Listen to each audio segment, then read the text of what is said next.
Welcome to my YouTube channel. তুমি ভাবছো যে অঙ্ক কীভাবে 60 থেকে 80 পাবে? তাহলে তুমি এই ভিডিওটি দেখো। এই ভিডিওটি তোমার জন্য। আমরা প্রত্যেকটা অধ্যায় থেকে 4টে থেকে 5টা অঙ্ক কিন্তু কমন দিব। সেই 4টে বা 5টা অঙ্ক তুমি যদি করে দিতে পারো তাহলে তুমি অনায়াসে 60 বা 70 বা 80 নাম্বার কিন্তু তুমি পাবে। এর আগের যে ভিডিওটি সেখানেও আমরা 4টে থেকে 5টা অঙ্ক কিন্তু কমন দিয়েছি। তুমি যদি সেখানে 4টে বা 5টা অঙ্ক তুমি যদি করে দিতে পারো তাহলে অবশ্যই কিন্তু 10 নম্বরের একটা অঙ্ক কিন্তু তুমি কমন পাবে। আজকে আমরা যে একচল বিশিষ্ট দ্বিঘাত সমীকরণের এই যে অধ্যায়টা আছে সেই অধ্যায় থেকে 2 নম্বর অথবা 3 নম্বরের অঙ্ক কিন্তু একটা কমন আসবে। এখান থেকে 2ও আসতে পারে, 3ও আসতে পারে। তাহলে এখানে যে 4টে বা 5টা অঙ্কর কথা বলবো সেই 4টে বা 5টা অঙ্ক কিন্তু তুমি অবশ্যই কিন্তু পরীক্ষা আগে দেখে যেও। তাহলে কিন্তু তুমি কিন্তু এই যে 3 বা 2 নম্বরের যে একটা অঙ্ক থাকবে সেখান থেকে বা সেই অঙ্ক তুমি করতে পারলে তুমি কিন্তু ফুল মার্কস পাবে। তাহলে আর দেরি না করে শুরু করা যাক আজকে ভিডিও। তাহলে আজকে যে প্রথম অঙ্কটা তোমার আছে সেই প্রথম অঙ্কটা হলো এই 4 নম্বর অঙ্ক। এই 4 নম্বর অঙ্ক এটা তোমার জন্য খুবই ইম্পর্টেন্ট অঙ্ক। এখানে কি বলছে যে এম এর মান কত হলে 4x² plus 3m minus 1 into x plus m plus 7 equal to 0। অর্থাৎ দ্বিঘাত সমীকরণের বীজ দুটি কি হয় পরস্পরের অন্য খাবে। তাহলে কি বলছে যে তোমাকে এম এর মান বের করতে হবে যে এই সমীকরণের বীজ দুটি কেমন হবে একে অপরের অনন্য। তাহলে সমীকরণের বীজ দুটি কত? বীজ দুটি তাহলে ধরি যে বীজ দুটি কি একটা আলফা আর একটা কত 1/α। যেহেতু তোমাকে এখানে বলে দিয়েছে যে বীজ দুটি কী হবে একে অপরের অনন্য। তাহলে দেখো আমরা এই বীজ দুটি যদি গুণফল বের করি তাহলে গুণফল আমরা কি জানি যে c/a। সি মানে এই ধ্রুবক পদ আর এ মানে কি x² সহ।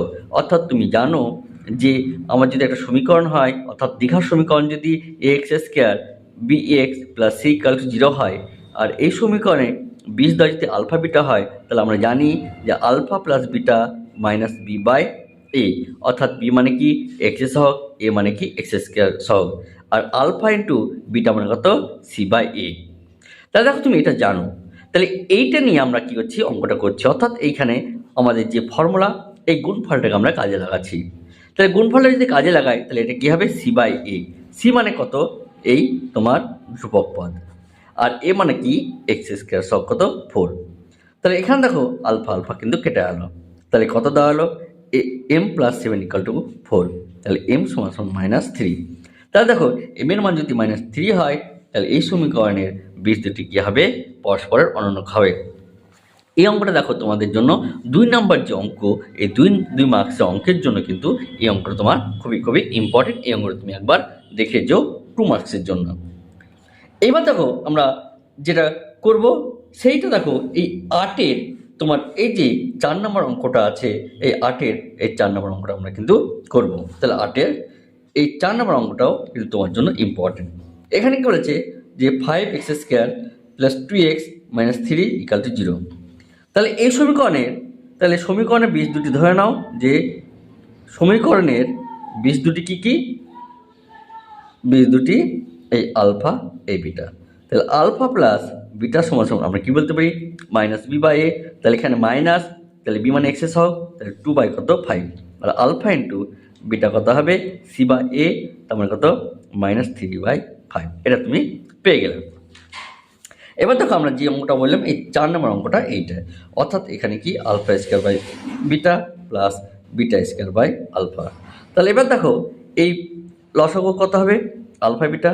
তাহলে এটা কত হবে α³ আর এটা কত হবে β³। তাহলে দেখো এটা a³ প্লাস b³ সূত্র। তাহলে কত হবে আলফা প্লাস বিটা তার whole cube minus alpha beta into alpha plus beta by কত আলফা ইন্টু বিটা। এবার দেখো মানগুলো বসাবো অর্থাৎ বীজ দ্বয়ের যোগফল তুমি কত পেয়েছো -2/5 তাহলে তার কিউব -3 বীজ দ্বয়ের গুণফল -3/5 বীজ দ্বয়ের যোগফল কত -2/5 বাই আলফা ইন্টু বিটা অর্থাৎ বীজ দ্বয়ের গুণফল -3/5। তাহলে দেখো এটুকু তুমি বুঝতে পেরেছো, শুধুমাত্র মানগুলো বসিয়েছি।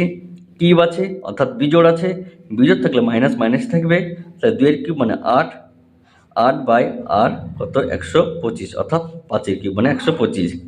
এখানে দেখো মাইনাস মাইনাসে প্লাস, আবার মাইনাস হচ্ছে মানে এটা মাইনাস মাইনাসই থাকবে, তাহলে 3 থেকে 9, 9 দিয়ে কত 18/25, তাহলে বাই তাহলে কত -3/5। তাহলে এবার দেখো তাহলে এদের লসাগু কত হবে, এদের লসাগু 125ই হবে, তাহলে -8 মাইনাস এটা কত হবে 5 5 125 আর 5 18 কত 90 বাই -3/5, তাহলে -98/125 ইন্টু -5/3। তাহলে এইটুকু দেখো তুমি বুঝতে পেরেছো। তাহলে এই মাইনাস মাইনাসে কী হবে প্লাস। এবার দেখো যদি 5 দিয়ে কাটি তাহলে 5 25 125, তাহলে কত হবে যে 98 বাই কত 75। তাহলে দেখো এটাই তুমি কি অ্যান্সার পেয়ে গেলে যে এটার মান কত হলো 98/75। তাহলে এই অঙ্কটা তোমার জন্য ইম্পর্টেন্ট। এবার যেটা আমরা করব সেটা কি, এই যে 9 নম্বর অঙ্কটা, এই 9 নম্বর অঙ্কটা কিন্তু তোমার জন্য ভেরি ভেরি ভেরি ইম্পর্টেন্ট। তাহলে এই অঙ্কটা কি বলছে যে x² plus bx plus c equal 0। তাহলে বলছে এই সমীকরণের বীজ একটি অপরটির দ্বিগুণ। তাহলে আমরা কি বলতে পারি যে সমীকরণের যে বীজদ্বয় তাহলে কত হবে, সমীকরণের বীজদ্বয় কত আলফা আর কত 2 আলফা। যেহেতু সমীকরণে কি বলছে যে একটা অপরটার দ্বিগুণ, তাহলে একটা আলফা হলে একটা কত 2 আলফা। তাহলে বীজদ্বয়ের যোগফল কত হবে আলফা প্লাস 2 আলফা সমান সমান মাইনাস বি বাই এ, বা 3 আলফা সমান সমান মাইনাস বি বাই এ। তাহলে alpha equal to minus b by 3, এই মানটা বের করলাম। এবার দেখো আমরা গুণফল বের করবো, তাহলে আলফা ইন্টু কত 2 আলফা, তাহলে এটা কত সি বাই এ, তাহলে কত 2 আলফা স্কোয়ার কত সি বাই এ, তাহলে আলফা স্কোয়ার সমান কত সি বাই 2। এবার দেখো এই আলফা মানটা এখানে আমরা বসিয়ে দিচ্ছি, তাহলে কত হবে মাইনাস বি বাই 3a তার হোল স্কোয়ার সমান সমান কত সি বাই 2। আমরা এখানে বলে দিব যে আলফা সমান সমান কত মাইনাস বি বাই 3, এটা বলে দিলাম। তাহলে এটা কত হবে বি স্কোয়ার, এই স্কোয়ারের জন্য মাইনাসটা কী হবে প্লাস, আর এটা কত 9a স্কোয়ার সমান কত সি বাই 2a। তাহলে দেখো নিচ থেকে একটা করে এ ক্যান্সেল, তাহলে বি স্কোয়ার বাই কত 9a সি বাই কত 2। তাহলে কোনাকুনি গুণ করো, তাহলে কত হবে যে 2b স্কোয়ার সমান কত 9ac। দেখো অ্যান্সারটা কিন্তু আমরা পেয়ে গেলাম। তাহলে আশা করি এই অঙ্কটা তুমি বুঝতে পারছো, এই অঙ্কটা তোমার জন্য ইম্পর্টেন্ট অঙ্ক। তোমরা বাই চান্সের জন্য এই 5 নম্বর দাগের যে অঙ্কটা আছে, এই 5 নম্বর দাগের অঙ্কটা একবার কিন্তু দেখে যাও। তাহলে এখান থেকে এই কটা অঙ্ক, আর আমরা দেখো এই যে 13 নম্বর দাগের যে এই 3 নম্বর অঙ্ক আর 4 নম্বর অঙ্ক আর এই 5 নম্বর দাগের অঙ্ক কিন্তু একটু দেখে যাব, কারণ এই অঙ্কগুলো তোমরা কিন্তু আসতে পারে। তাহলে দেখো আমরা প্রথমে করব যে 13 নম্বর দাগের যে 3 নম্বর অঙ্কটা, সে 3 নম্বর অঙ্কটা এখানে কি বলছে যে এক্স স্কোয়ার মাইনাস কত 22x প্লাস কত 105 ইকুয়াল কত 0। তাহলে সমীকরণের বীজদ্বয় কথা বলেছে যে সমীকরণের বীজদ্বয় আলফা কমা বিটা, তোমাকে কিন্তু এটা বলে দিয়েছে। তাহলে এবার প্রথম কাজ হবে আমার কি যে বীজদ্বয়ের যোগফল আর বীজদ্বয়ের গুণফলটা বের করে না। তাহলে বীজদ্বয়ের যোগফল কত হবে আলফা প্লাস বিটা, তাহলে দেখো মাইনাস বি বাই এ, তাহলে মাইনাস আর এখানকার মাইনাস দিয়ে কে প্লাস হবে, তাহলে 1 এটা কত 22, আর বীজদ্বয়ের গুণফল কত আলফা ইন্টু বিটা, তাহলে কত হবে 105। তাহলে সি বাই এ আর এখানে এ মানে কত 1 আছে। এবার দেখো আমাকে কি বলেছে যে আলফা মাইনাস বিটা এর মান বের করতে হবে। এবার দেখো আমরা এই সমীকরণটাকে নিয়ে আমরা কাজ করছি। আমরা কি করছি, প্রথমে উভয় পক্ষকে বর্গ করছি, উভয় পক্ষকে বর্গ। তাহলে এখানে কি আলফা প্লাস বিটা তার হোল স্কোয়ার সমান কত 22 তার স্কোয়ার। তাহলে এটা দেখো আমরা ভাঙছি যে আলফা মাইনাস বিটা তার whole square plus 4 alpha beta, আর 22-এর স্কোয়ার মান কত 484। তাহলে আলফা মাইনাস বিটা তার whole square 4 into alpha into beta মানে কত, এই মানটা দেখো 105, তাহলে এটা কত 484। এবার দেখো যদি আমরা ক্যালকুলেশন করি, তাহলে আলফা মাইনাস বিটা তার হোল স্কোয়ার আর এটা কত হবে 420 সমান কত 484।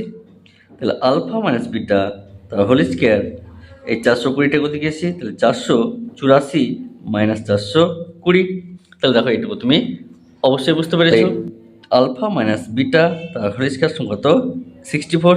তাহলে আলফা মাইনাস বিটা তাহলে কত এই প্লাস মাইনাস 8। তাহলে এই যে মানটা পেলাম সেটা কত প্লাস মাইনাস 8 কিন্তু পেলাম। তাহলে আশা করি দেখো এই অঙ্কটা বুঝতে হচ্ছে। এই অঙ্কটাও কিন্তু আমাদের জন্য ইম্পর্টেন্ট একটা অঙ্ক। এবার যেটা আমরা করব সেটা কি, এই 4 নম্বর দাগের অঙ্ক, সেই 4 নম্বর দাগের অঙ্ক কিন্তু করব। তাহলে এখানে কি বলছে যে x square minus x equal to K into 2x minus 1 সমীকরণের বীজদ্বয় সমষ্টি শূন্য হলে কে এর মানটা বের করতে বলেছে। তাহলে আমরা ধরে নেব যে সমীকরণের বীজদ্বয় কি, বীজদ্বয় আলফা কমা বিটা। তাহলে দেখো আলফা প্লাস বিটা এদের সমষ্টি কি বলেছে, তোমাকে শূন্য বলে দিয়েছে। তার আগে দেখো এই সমীকরণটাকে একটু আমরা সাজিয়ে নেব। এই যে সমীকরণটা আছে এই সমীকরণটা একটু সাজিয়ে নেব। তাহলে এক্স স্কোয়ার মাইনাস এক্স যদি গুণ করি তাহলে 2kx মাইনাস কত কে, এই পার্টগুলোকে আমরা বাম পক্ষে নিয়ে চলে আসছি। তাহলে x square minus x minus 2kx plus K equal to কত 0।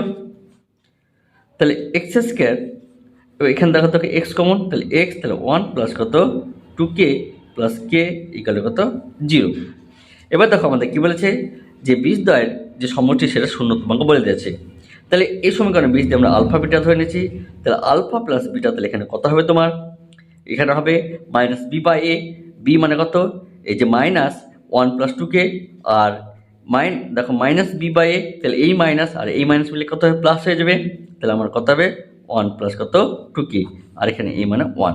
এবার দেখো এই যে সমষ্টি বীজদ্বয়ের সমষ্টি কত শূন্য ওরা বলে দিয়েছে। তাহলে শূন্য সমান সমান 1 প্লাস কত 2k, তাহলে 2k সমান সমান কত মাইনাস 1, তাহলে কে সমান সমান কত হাফ কিন্তু হলো। তাহলে আশা করি দেখো তুমি এই অঙ্কটা বুঝতে পেরেছ, অর্থাৎ কে এর মান কত পেলাম আমরা হাফ পেলাম। এবার দেখো 5 নম্বর দাগের যে অঙ্কটা সেটা কি বলছে যে x square plus b x plus 12 equal to 0। আর কি বলছে আর একটা সমীকরণ বলে দিয়েছে যে x square plus b x plus q equal to 0। সমীকরণের একটা বীজ কত যদি 2 হয় তাহলে পি এর মানটা কত হবে সেটা বের করতে বলছে। তাহলে দেখো এই যে সমীকরণ, এই সমীকরণের একটা বীজ 2, আবার এই সমীকরণে কিন্তু একটা বীজ কত 2 বলে দিয়েছে। তাহলে দেখো এই সমীকরণে একটা বীজ 2 বলে দেওয়া মানে কি এক্স এর একটা মান বলে দিয়েছে। সেম কেস এখানেও তাই। তা আমরা কি করবো, প্রথমে এইখানে যে এক্স এর জায়গায় কত এই 2 বসিয়ে দেবো। তাহলে দেখো সমীকরণটা কি দাঁড়াবে যে 2x square plus 2b plus 12 equal to 0, বা তাহলে এটা কত 4 plus 2b plus 12 equal two কত 0। তাহলে দেখো 2b সমান সমান কত হবে এই মাইনাস 16, কারণ 4 আর 12 16, আর 16কে এই পায়ে নিলাম তাহলে মাইনাস 16, তাহলে b সমান সমান কত মাইনাস 8 কিন্তু পেয়ে গেলাম। এবার দেখো এই b এর মান এই সমীকরণ বসিয়ে দিচ্ছি, আর x এ অর্থাৎ b সমান সমান মাইনাস 8 আর x সমান সমান 2, যেহেতু একটা বীজ 2 বলে দিয়েছে এই সমীকরণে বসিয়ে দিচ্ছি। তাহলে বসিয়ে পাই, তাহলে যদি বসিয়ে দিই তাহলে কত হবে 2 এর স্কোয়ার, b এর মান মাইনাস 8, তাহলে 8 ইন্টু, তাহলে এই দুটো মান দেখো এই সমীকরণ বসিয়েছি। তাহলে এক্স এর জায়গায় কত 2 এর স্কোয়ার আর বি এর মান মাইনাস 8, তাহলে মাইনাস 8 ইন্টু এক্স এর মান 2 বসিয়ে দিলাম, আর কিউ ইকাল টু 0। তাহলে এটা কত 4 মাইনাস কত 16 প্লাস কিউ ইকাল টু 0, তাহলে minus 12 plus q equal to 0। তাহলে কিউ সমান সমান তোমার কত পেলাম এই 12 পেলাম। তাহলে বি এর মান কত মাইনাস 8 এবং কি এর মান কত 12। তাহলে দেখো তাহলে এই কটা যদি তুমি এখান থেকে করে দিতে পারো তাহলে অবশ্যই কিন্তু তুমি একটা 2 অথবা 3 মার্কসের কিন্তু একটা কোশ্চেন তুমি কিন্তু কমন পাবে। তাহলে আমরা প্রত্যেকটা অধ্যায় থেকে, অর্থাৎ যেখান থেকে ইম্পর্টেন্ট, অর্থাৎ যেখান থেকে প্রশ্ন আসার সম্ভাবনা বেশি সেই অধ্যায় থেকে আমরা কিন্তু 3টে বা 4টে বা খুব জোর ম্যাক্সিমাম 5টা অঙ্ক কিন্তু আমরা করে যাব। ওই 5টা অঙ্কের মধ্যেই কিন্তু তুমি একটা অঙ্ক কমন পাবে। তাহলে এরকম ভিডিও পেতে অবশ্যই এই চ্যানেলটিকে সাবস্ক্রাইব করে লাইক করে ভিডিওটি বেল আইকন নোটিফিকেশান অন করে রাখবে। তাহলে তোমরা কিন্তু এই ভিডিওগুলো তুমি যদি দেখে যেতে পারো, তাহলে কিন্তু তুমি মাধ্যমিকে কিন্তু তুমি অনায়াসে 70 থেকে 80 মার্কস কিন্তু তোমরা কমন পাবে।